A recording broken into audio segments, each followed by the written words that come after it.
Welcome to another video from Gweilo 60. It was inevitable. Everybody knows it was inevitable. Meng Wanzhou was released yesterday from custody in Canada.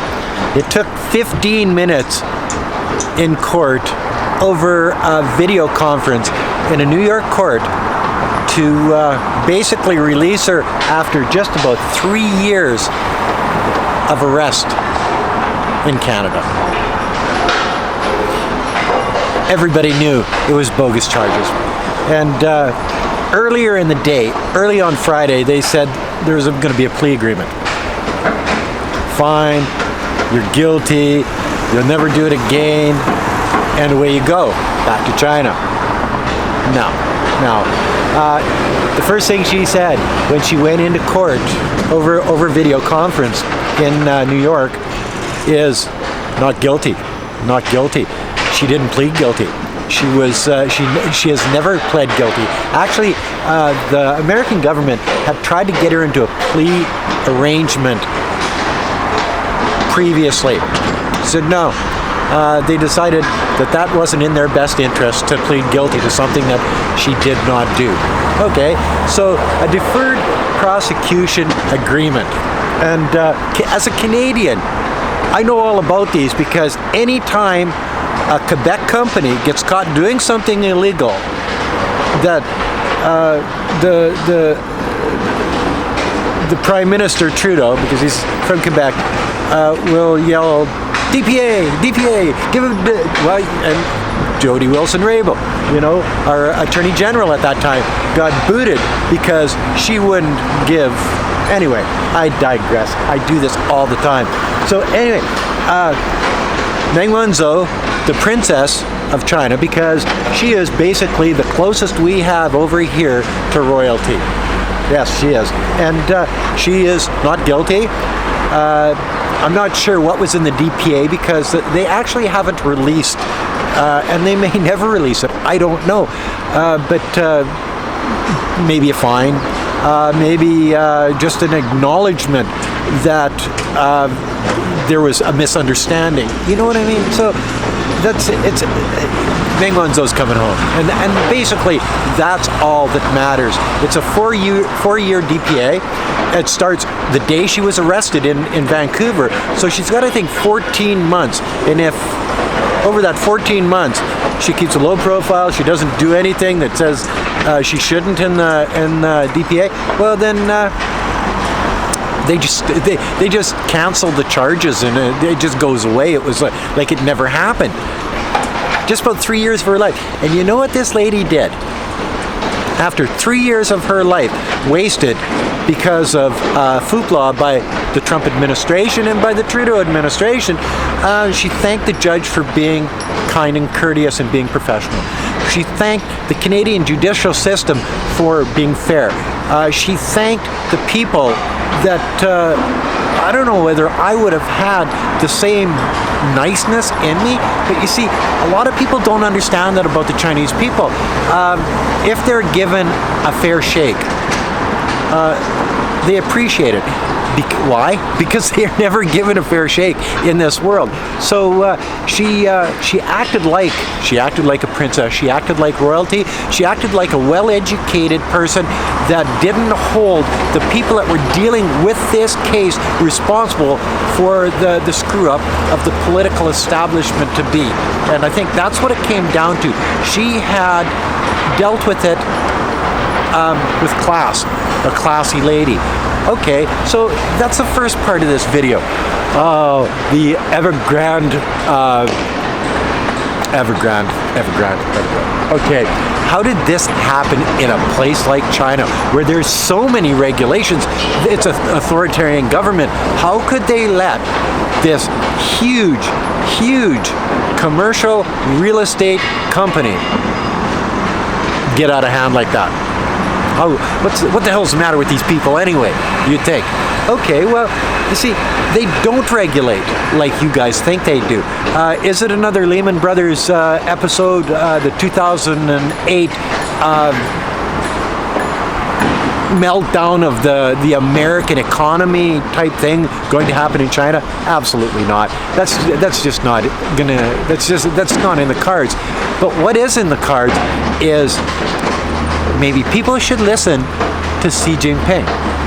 What do you mean? What do you mean? What do I mean? Xi Jinping has been saying over the last 5 years, homes are for living in. Want me to repeat that? Homes are for living in. Homes are not for speculation. So all these speculators buying up properties at higher and higher and higher price, and that's what they're doing, is they're boosting that price right through the roof, so regular Joes and Marys can't afford a house. So the whole family has to get together and pool their money to buy a house. These speculators are the ones that are getting burnt on this Evergrande thing. And sure, there's going to be some people. And how does this work? There's some regular people getting burnt, but mostly speculators. Because how does this work? There's a piece of property over there. And in the area, there's, say, 100 people that want to buy a house to go live in. So they build 1,000 houses. The first stage is 100 houses. People go there and buy it at a reduced rate, say 7,000 RMB per meter. Just over 1,000 American dollars per meter. And that's phase one. Phase one. Okay, well, phase one sold out right away. Well, of course it is, because they know that there's about 100 people in that little area looking for homes and brand new homes and whatever.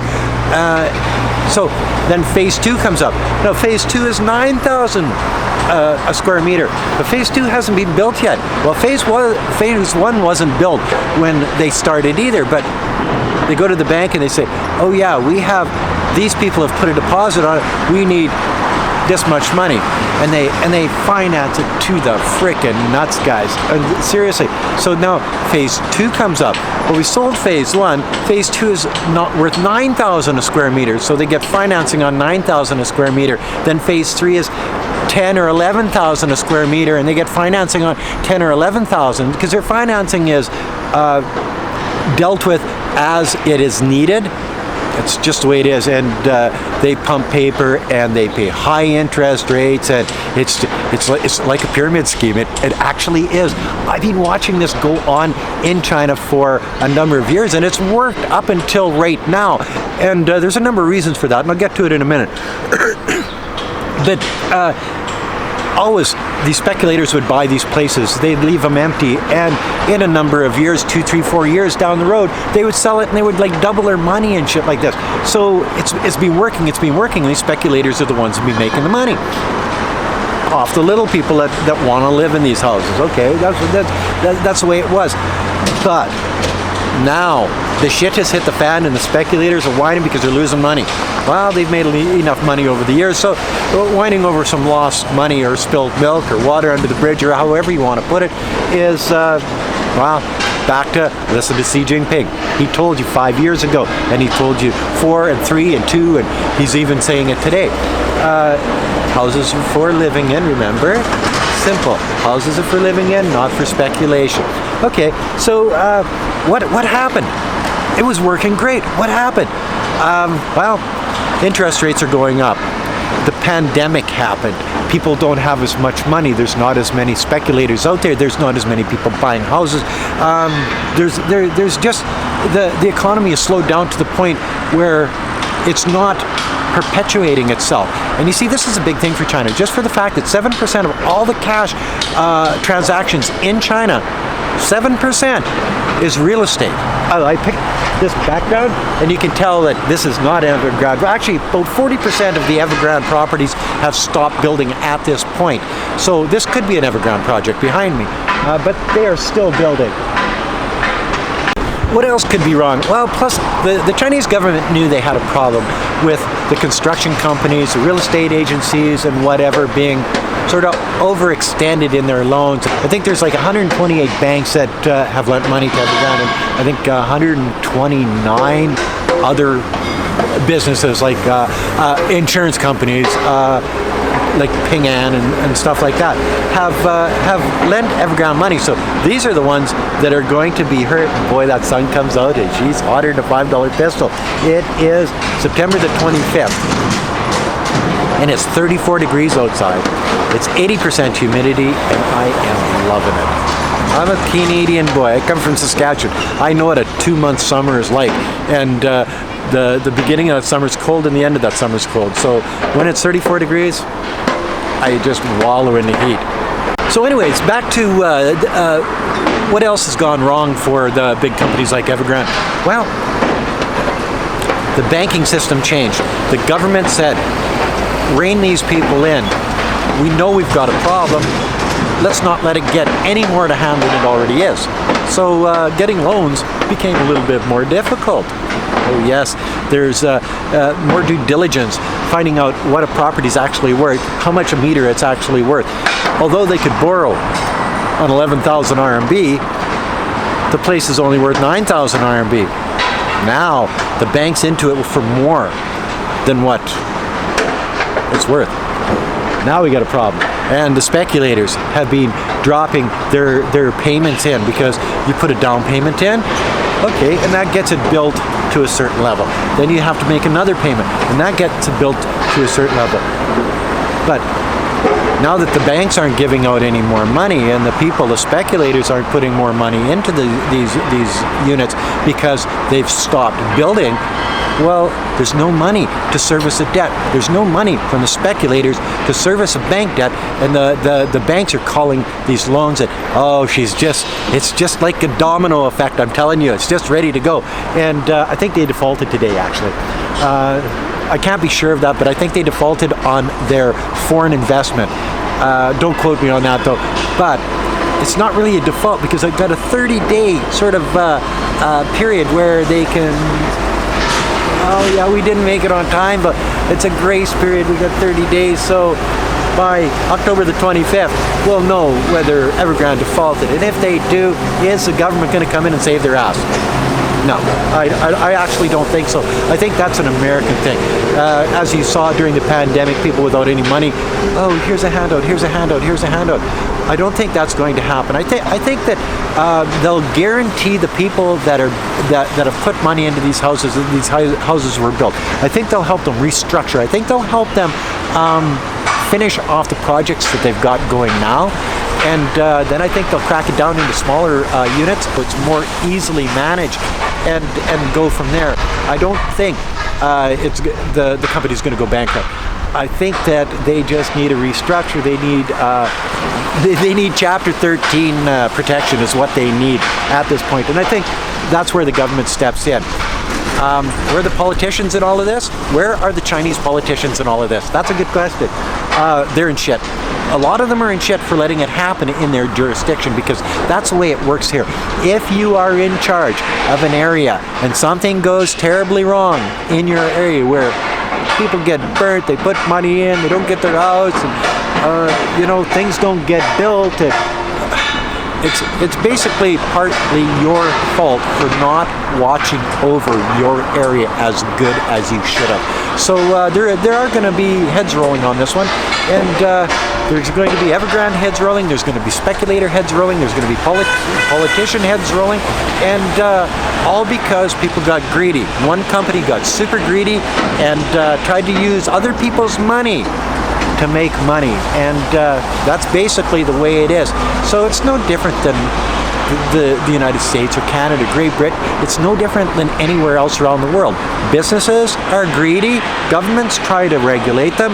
If it doesn't work, shit like this happens, and the moral of the story is, don't be greedy. Meng Wanzhou, welcome home. And it's nice to see this is over, because it was putting a rift between Canada and China. It was definitely putting a rift between the United States and China. Maybe we can open a new chapter between all three of these countries, and start over again and see if we can't get along a little bit better than what we had in the past. It's good for the United States. It's definitely good for China, because they actually won this one, as far as I'm concerned. And it's good for Canada, because maybe now people can start talking about the two Michaels, and because the timing is suspicious. I have to give it that. The timing is suspicious between Meng Wanzhou and the two Michaels arrest. I have to understand that that could be a tit for tat. It could be arbitrarily detained, but Meng Wanzhou was obviously, and this is proven because she pled not guilty and they let her go. So arbitrarily detained can happen anywhere in the world. I think China could have taken the higher road. Maybe there is espionage there that like people like me would not know about. But maybe we can start talking about that. And people say, oh, Gweilo, you're in China. You can't do that. You can't say that. Actually, you can. In China, you can have your opinion. You can state your opinion. There's no rules, regulations, laws against that. If I don't like something that the Chinese government does, or if I think something's suspicious, I can actually say it and I can put it up on my channel and nothing happens to me. Why? Because this country actually doesn't roll like that. If I was spouting sedition, separation, if I was spouting violence towards other people, doing something actually illegal in China, then I'd have something to worry about, but that would be the same in any country around the world. So yes, as a Canadian, I'd like to see the two Michaels go home. If they did something wrong, maybe they got a DPA here in China too. You know what I mean? What's good for the goose is good for the gander. Anyway, that's another video from Gweilo 60.